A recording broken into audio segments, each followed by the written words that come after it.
This is Ron Carter. If I were to ask you about Butler County, what would come to mind? What if I told you that tucked away in this rural southwestern Pennsylvania county are hidden treasures filled with art, beauty, and culture?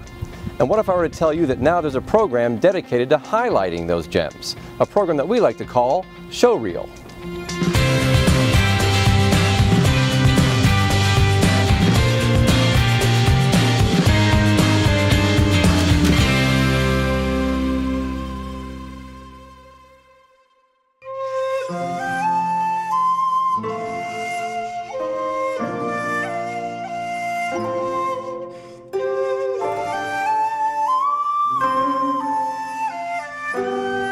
If you walk or drive down the tree-lined streets of North McKean Street in Butler, you'll find nestled here a beautiful museum dedicated to the culture of the Chinese and the Japanese, as well as the Germans, and possibly a bit of scandal, the Merredon Museum in Butler.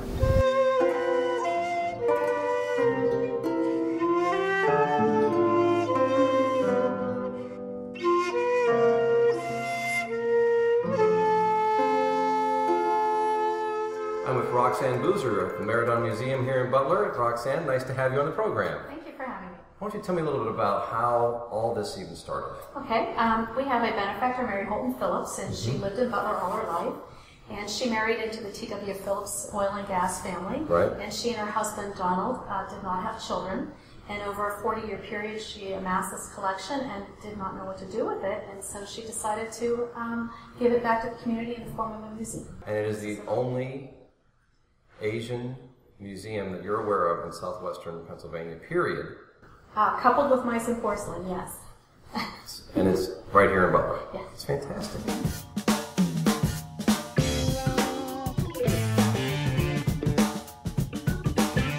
Well, what about Mary? I mean, how was she so enchanted with Japanese and Chinese culture?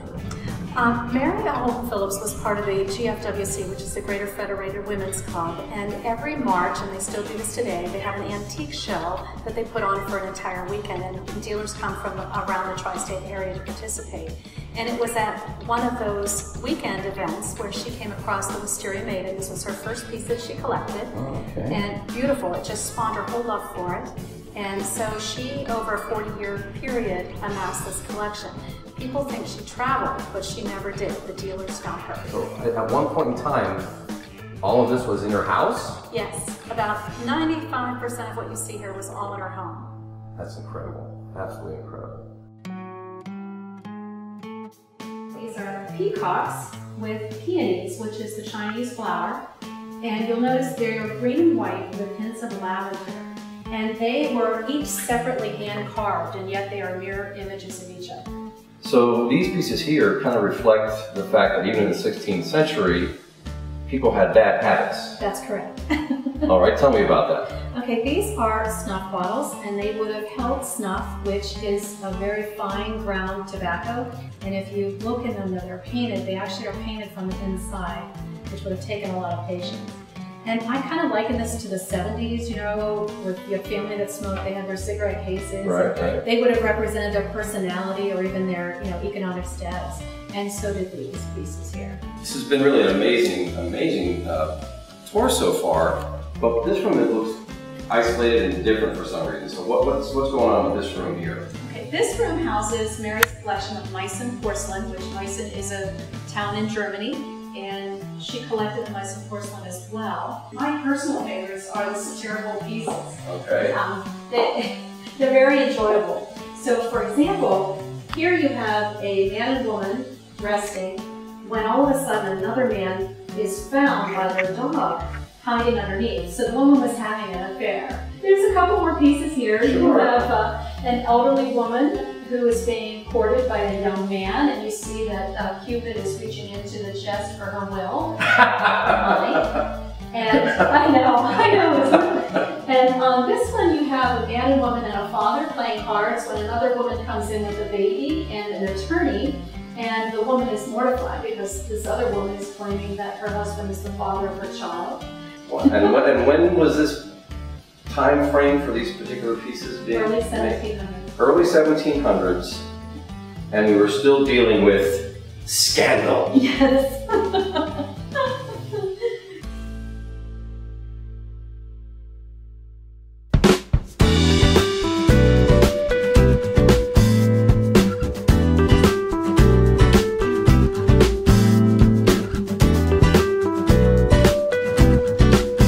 not realize it, but I'm standing just a half a block from Main Street in downtown Butler, in front of a former carriage house that was converted into an intimate theater back in 1941.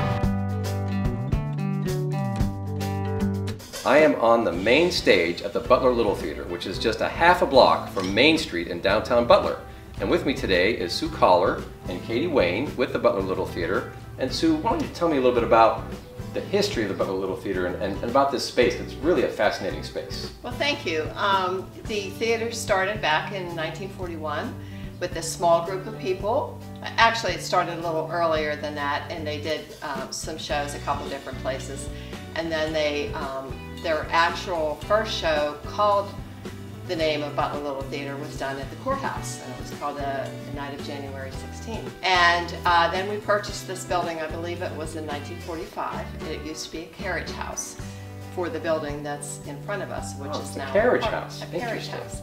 And if you would take off the drywall on the outside walls, there are still rings on the walls from where they used to tie the horses. And so we've been here we just finished our 76th season. We had a big celebration at the end of the 2015-16 season. And so, Katie, what types of programs, if I were to come to Butler and discover the Butler Little Theater, what kinds of programs can I expect to be taking place here? Primarily we do live production, dramas and comedies, though we also do some musicals. And we've also had guests come in to do magic shows or comedy, stand-up, or other music venues, any kind of things like that. We also do an improv.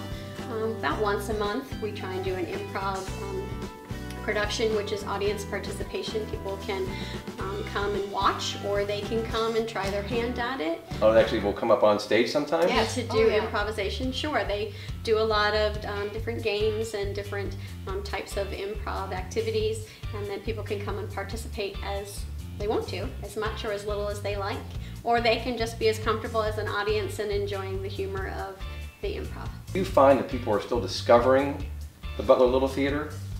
Yes. Absolutely. Every season there's often people that come in to be seated and realize that they've never been here before, so they come and enjoy a quality production and enjoy some live theater that is very intimate and close. You can really feel a part of it, and they are just overjoyed to discover that it exists. So I could be a lifelong resident. I've lived here all my life, and I had no idea that the Butler Little Theater was here, and you've been here for 76 years. Correct. Correct. Yeah. Shame on you. What's coming up this season? Well, we start in the summer, or we're finishing up in the summer. It'll be a children's production where the students will be participating. Those performers will be from 10 years to 25 years old, and they'll be doing the Snow Queen. Wow. And that'll be in July. And then our regular season starts in September. Our first show is by Neil Simon. It is Bill Oxy Blues, which is part of the trilogy. Right. And it's the second show in the trilogy. So it's a dramedy, heartwarming piece.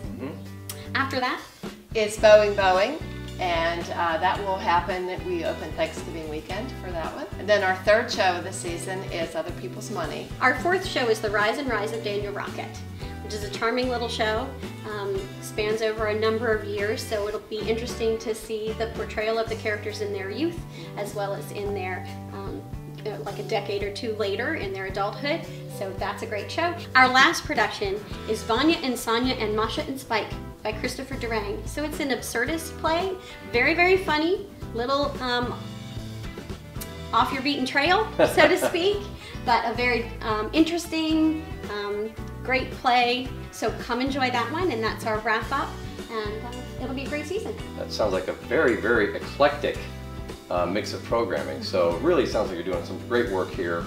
Really congratulate you very, very much. It's a great space. It's some great programming, so we certainly encourage you to come out, whether you live in Butler or live in Zillionople or live anywhere in Butler County area. Even if you're outside of Butler County, make the trip. It's a very unique space. It's a very unique experience. That's the Butler Little Theater just off Main Street in downtown Butler.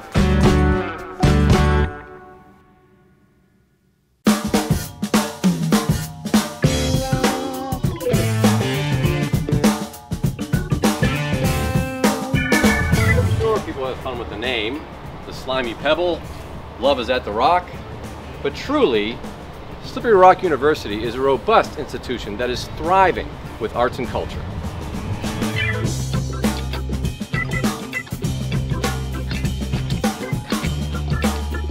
I am here in the costume department at Slippery Rock University, and I'm talking with Deb Baker, who is our Director of Special Events, and David Skeel, Professor of Theater here at the university. Thanks very much for being here and talking to us. Wanted to find out what's happening in the world of arts at Slippery Rock. All right, great. Yeah, we've got a pretty exciting season coming up for 2017, 2018. We're calling it Tales of Power and Greed. Interesting. Yes, it's a really cool season. The first show is very cutting edgy play about race relations called Honky. It's also a really funny comedy. It's a very funny, dark comedy. And then we're doing Frost Nixon, about the Frost Nixon interviews, and all about Watergate, and it seems to be a pretty timely play to be doing now. For the first show in the spring, it's going to be a musical, another very dark comic piece called Heathers, which some people may be familiar of. It's the cult movie of the late 80s, was turned into a really wonderful musical. So we're going to be doing that. Finally, we close out the main stage season with a new play festival. It's all original student work, and sometimes we do that over in our small space. This year it's going to be a main stage show. It's called Brave New Plays. Okay. And that's pretty exciting. Plus we have student productions happening up in our second space, She-He Theater, and we've got a staged reading of a world premiere play over in West Gym called Medea in Methland. That's going to be happening in the fall as well. More light fare. Yeah, yes, more light fare. Yes, we like it kind of edgy here, I have to say. It's great. So you have a pretty robust on-campus theater program, but then you also do you bring in a lot of outside performances and programs. So why don't you, Deb, tell me about some of those? Sure. This coming year we have a dynamic season. The Modern Gentlemen will open the season in September, and they're the backup band for Frankie Valli. Frankie Valli doesn't travel as much as he used to, and so this is the first year he's given permission to his band to do his music. So we're excited to have them here. No Bun 2 is a female a cappella group from Zimbabwe, and we're very excited that in October we're part of their first tour in the United States. And we vied for that, and there was only a certain period of time where people could get dates, and we're really fortunate that we were able to get one of the dates while they're here in the U.S. Shades of Bublé is going to be on November 3rd. It's not Michael Bublé, but it's the work that he has made kind of famous. Of course, some of his music other people have made famous previously, but he's kind of introduced the younger generation to some of the older work, which is really exciting. And the special part of this is that our own members of our jazz ensemble are going to be backing them up. So the students get an opportunity to perform alongside these professional touring groups. Yes, they do. Not all the time, but often there are residencies, like when No Bun 2 will be here. They also do organic Zimbabwe dance, and they'll be doing a master class with our dance department. So even if our students don't end up in the production, which is only on occasion, they often have an opportunity to interact with the artists when they're on campus. Great. So you not only all year long is there something happening on the campus with arts related or both student productions as well as outside programs. It truly is a year-round process, because you have the students doing a lot of their programs during the school year, but then even when school's out of session, you have a lot of these touring shows happening. I would just jump in also and say that a really good time to get a sense of all the arts here on campus is the Kaleidoscope Arts Festival in the spring, in April, 2 weeks in April, where there are 3 or 4 just major events at least going on every single day, and art openings, music performances, lectures, theater performances, stuff going on all over campus. I mean, it's going to be a great time to just come get a hotel and just see stuff Well, that would make the Tourism Bureau very happy to hear you say that, because it's all about trying to combine all the wonderful things in Butler County and where to stay and how to spend full weekends here. Okay. So Slippery Rock University is certainly a great place to visit the arts, to experience both student programs as well as professional touring productions. And if you can find the time, you can spend a weekend here, stay at a local hotel, and enjoy everything that this campus and Slippery Rock, Butler County has to offer.